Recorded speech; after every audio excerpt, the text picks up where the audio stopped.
नमस्कार दोस्तों, स्वागत है आपका आपके अपने YouTube चैनल जीएस जीनियस में। जैसा कि आप स्क्रीन पर देख रहे हैं, new rules and regulations for Indian railways from April 1 2025। 1 अप्रैल 2025 से भारतीय रेलवे ने अपने जो कामकाज है और जो यात्रियों की जो यात्रा है उसके संबंध में कुछ जरूरी परिवर्तन किए हैं, जिनको 1 अप्रैल 2025 से लागू कर रहे हैं। बहुत ही लंबे समय से इन जो नियमों की जरूरत थी भारतीय रेलवे को, और लगातार अपनी मुनाफाखोरी को ध्यान में रखते हुए वो ये स्टेप्स नहीं उठा रहे थे। देर आए दुरुस्त आए, 1 अप्रैल से ये नियम लागू हो चुके हैं। आपके लिए भी जरूरी है कि इन नियमों को अच्छी तरह से समझ लिया जाए, जिससे आने वाले समय में अगर आप कोई रेलवे से यात्रा करने जा रहे हैं तो आपको असुविधा का सामना न करना पड़े। तो चलिए मित्रों, इससे पहले कि इन नियमों को हम समझते हैं, आपसे हमारी रिक्वेस्ट है कि अगर आप हमारे चैनल पर नए हैं तो हमारे चैनल को सब्सक्राइब कर लीजिए, क्योंकि हमारे चैनल पर इसी प्रकार की आपकी आवश्यकताओं के लिए, आपके इंटरेस्ट से संबंधित जो जरूरी सूचनाएं होती हैं, जो जरूरी न्यूज़ होती हैं, जो समसामयिक मुद्दे होते हैं, उनको छोटे छोटे वीडियो के माध्यम से प्रस्तुत किया जाता है।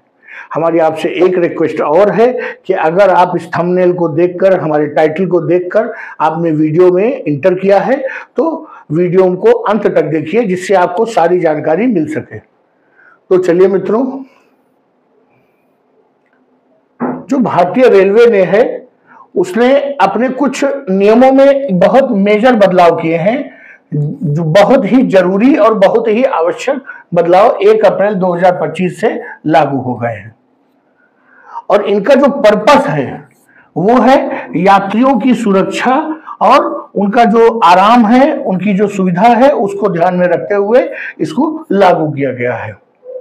आपको बताऊं, हाल ही में जो दिल्ली रेलवे स्टेशन पे जो घटना हुई और उस घटना के बाद जिस प्रकार से वहां पर मृत्यु हुई, उसमें बहुत सी रेलवे की कमियां उजागर हो गई। हालांकि ये कमियां मालूम सबको थी, लेकिन लोग अपनी सुविधा की दृष्टि से उन कमियों का भी लाभ उठा रहे थे और रेलवे के साथ यात्रा कर रहे थे। लेकिन अब समय आ गया था कि इन कमियों को दूर करके रेलवे को ज्यादा इफिशिएंट और ज्यादा सुविधाजनक और ज्यादा सुरक्षित बनाया जाए। सबसे पहला जो उन्होंने बदलाव किया है वो ये किया है कि ऐसे पैसेंजर्स, यात्री जिनके पास वेटिंग टिकट है, प्रतीक्षा टिकट, वो लोग जो है स्लीपर या एसी अर्थात जो रिजर्व्ड बोगी है उसमें यात्रा नहीं कर पाएंगे।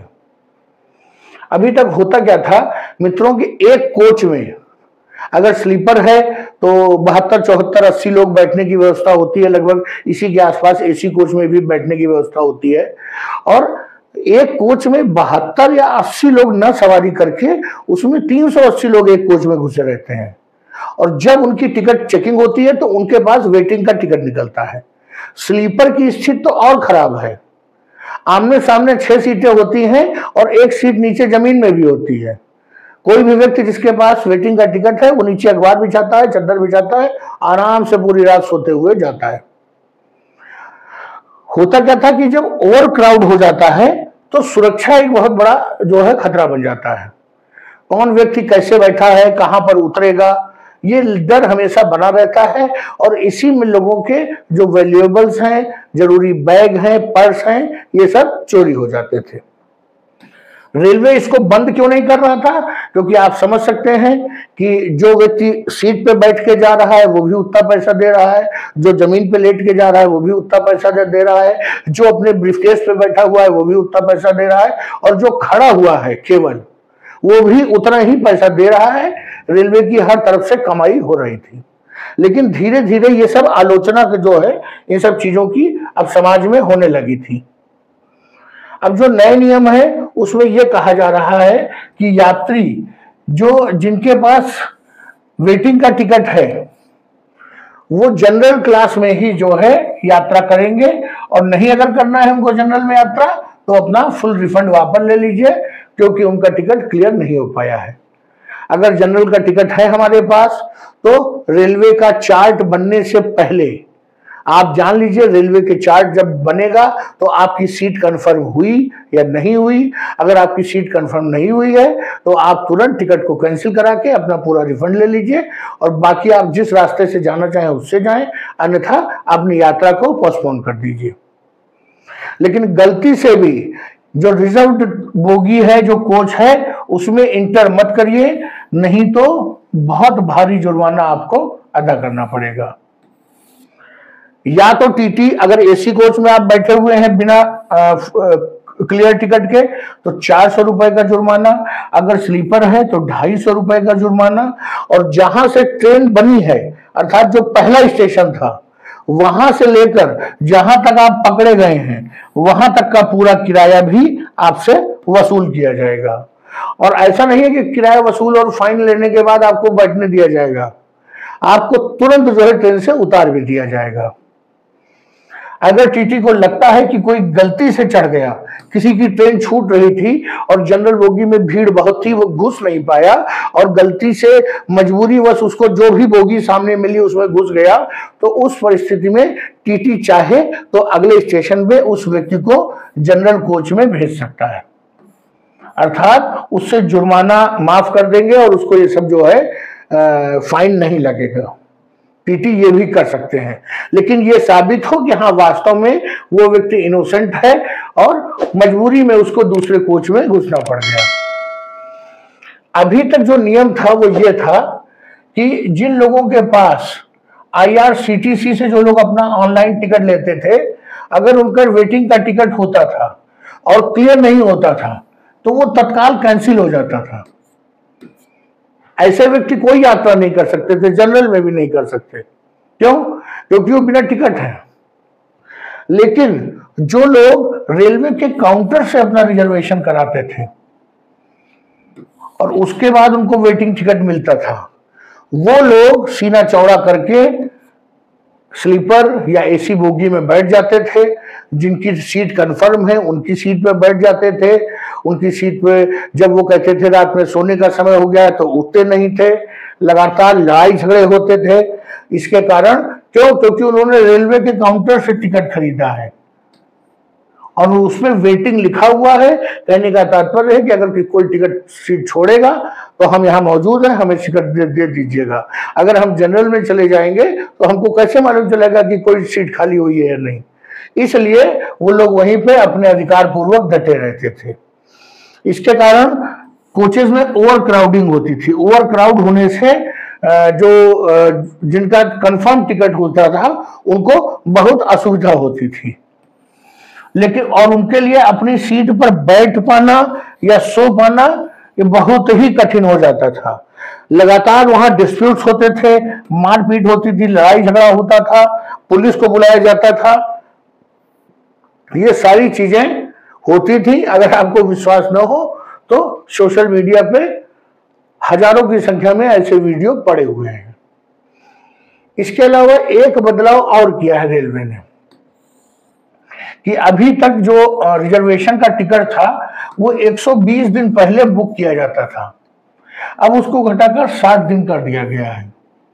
आप समझिए इसका क्या प्रभाव पड़ेगा कि कोई भी व्यक्ति 120 दिन पहले अपनी ट्रिप की योजना बना पाए, बड़ा मुश्किल है। अगले 4 महीने बाद मैं किस परिस्थिति में होऊंगा, ट्रेन से सफर करने में मैं कहीं इंगेज तो नहीं रहूंगा, कहीं मेरी योजना बदल तो नहीं जाएगी।